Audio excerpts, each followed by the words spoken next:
chtěl bych mluvit o finální sezóně The Boys. Mám tady trailer a chtěl bych se s váma podívat na nějaký jako úseky z toho traileru, popovídat si o tom a tak. Takže já si to dám asi takhle. OK. Nejdřív vyšly nám první 2 díly The Boys a actually je to jako fakt mě to už teď jenom ty 2 díly baví víc než ta 4. série z nějakého důvodu, nevím, feeluju to mnohem víc, mám z toho lepší pocit. No, možná bychom mohli projíždět ten trailer a mluvit o tom.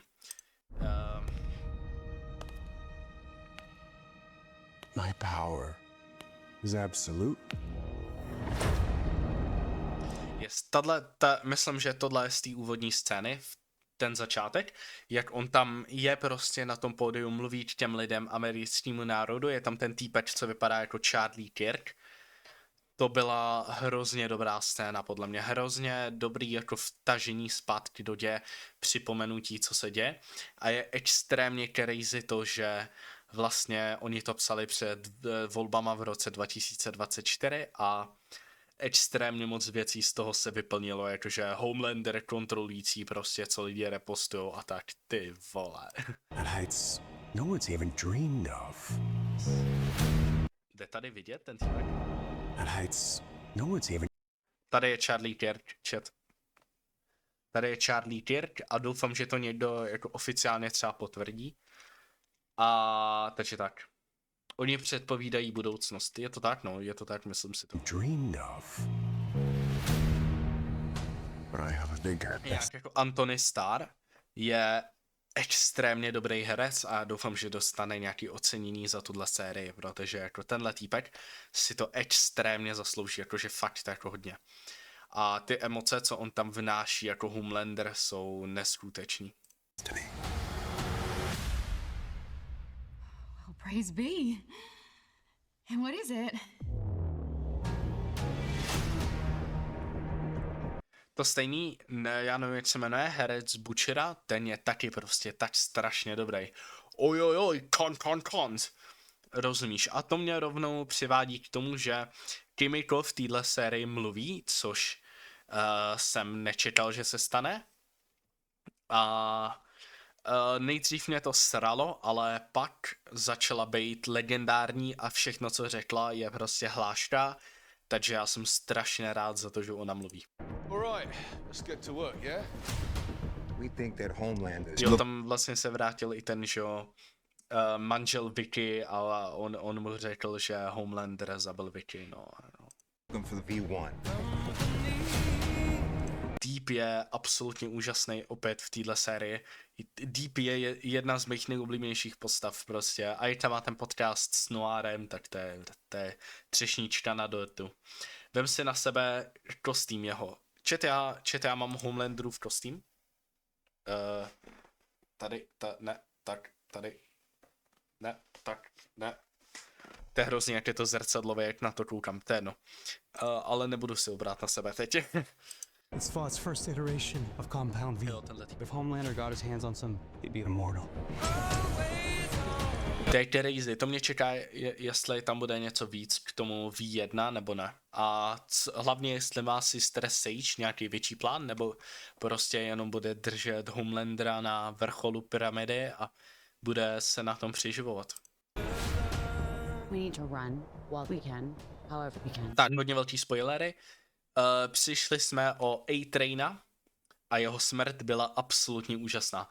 Miloval jsem tu scénu, jak ho nahání Homelander a vlastně to, že umřel kvůli tomu, že se vyhnul té holce, aby ji nesrazil, což byl vlastně důvod, proč jsme ho v první sérii začali brát jako záporáka. To bylo, má hrozně dobrý redemption arc prostě v průběhu všech těch 5 sérií.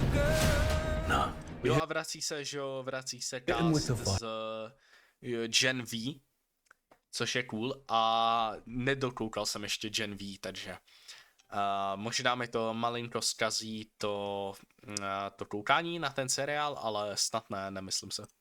while it still works. They kill every fucking suit on the planet. No a viděl jsem už nějaký teorie o tom, že Noir tady, že jako tam nějak naklonovali starýho Noira, nebo že Homelander tomu novýmu Noirovi třeba vytrhnul jazyk, prostě aby byl stejný jako ten starý. A nebo jsem četl teorii, že to je vlastně ten klon Homelandera, co je v komiksech, že jo, protože v komiksech tak Noir je celou dobu klon Homelandera a je tam, protože Vought chtěl nějakou pojistku proti Homelanderovi, kdyby byl až moc silný. A tady se v té 5. sérii začal ten nový Noir chovat divně, jako nemluví a prostě chová se jako ten starý, je to takový susy, takže uvidíme co se děje.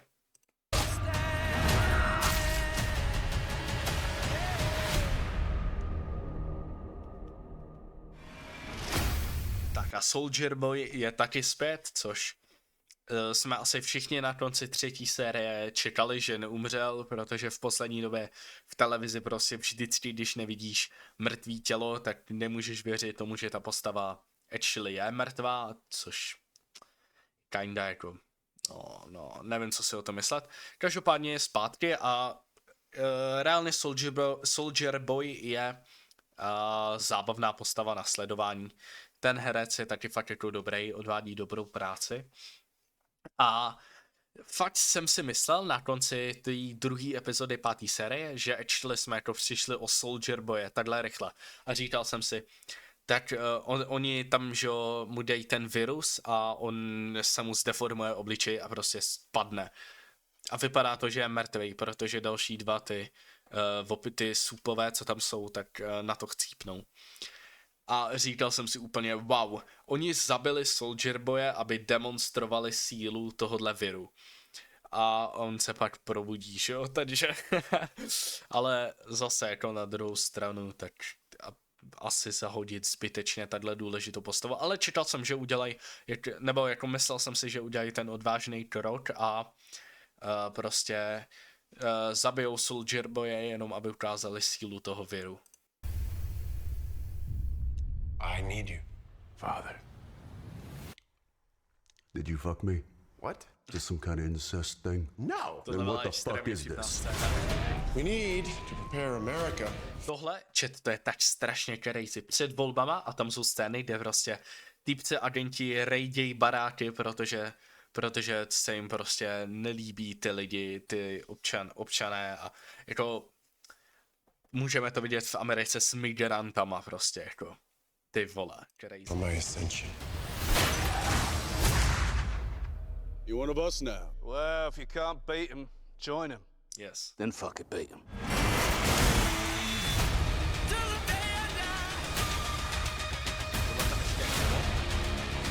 This is our last chance.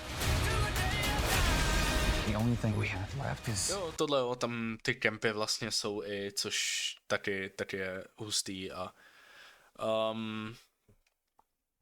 jo, hezky to,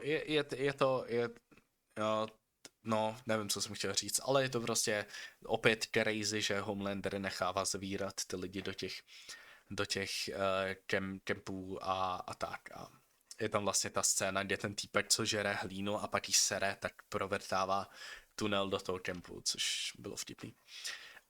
Názor na Ice. Ice jako na led ubližuje lidem, led je špatný, ubližuje lidem, nelíbí se mi a takže tak. A pojď zpátky k The Boys. Hope. That's beta male shit, bro. Yes. on tam pak říká A-Trainovi v nějaký scéně, že teď je jako alfa nebo něco takového. War, am I right? Crazy. Oni vlastně dávali na YouTube, ne, nějaký celý ten podcast, jakože mně se hrozně líbí, že oni čili mají jako sociální sítě, typci kam dávají reely s těma supama a tady podcast s Noirem a Deepem, jako by to actually byla jako pravá věc, jako by to actually byli skuteční lidi. Those who seek to destroy me, the non-believers and backstabbers. Ashley? Ashley se mi v téhle sérii zatím extrémně líbí a taky mě baví jako pozorovat. Ona je strašně dobrá a strašně jako... Mně přijde, že Ashley je jako Skyler White v Breaking Bad, že hrozně lidí na ní podle mě hejtí, ale já třeba ani na Skyler White jako v Breaking Bad nehejtím, actually si myslím, že Skyler je strašně důležitá postava prostě pro děj. Takže tak, stejný názor mám na Ashley. I offer oblivion. No, to je vlastně nová křesťanská postava a taky se mi hrozně líbí to, že si tady všichni hrajou na křesťany, jenom aby, chápeš, aby jako pro lidi prostě, no a co se děje v Americe, že jo.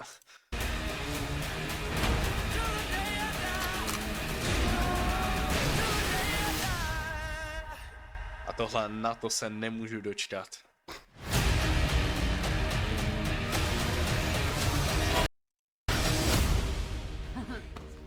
You guys are friends? You talk. Ona mluví a vůbec mi to nevadí. Takže tak, no, je tady ještě něco? Ne. Takže to byl můj názor na The Boys. Nevím, na 5. sérii uvidíme, jak to dopadne. Vychází nám každou středu epizoda teď každý týden a zároveň tak Invincible vychází ten stejný den, takže středy mám plný nadupaný crazy, ale zatím vlastně vychází nám The Boys, Invincible, Maul, Shadow Lord a ještě Daredevil, ale to já nesleduju, to jde úplně mimo mě, ale slyšel jsem, že taky je to úplně pík. Každopádně, když nám zbyde čas, můžeme se pak někdy ještě pobavit o Maul, Shadow Lord. A jinak tohle je všechno pro The Boys. Pápa lidi na YouTube.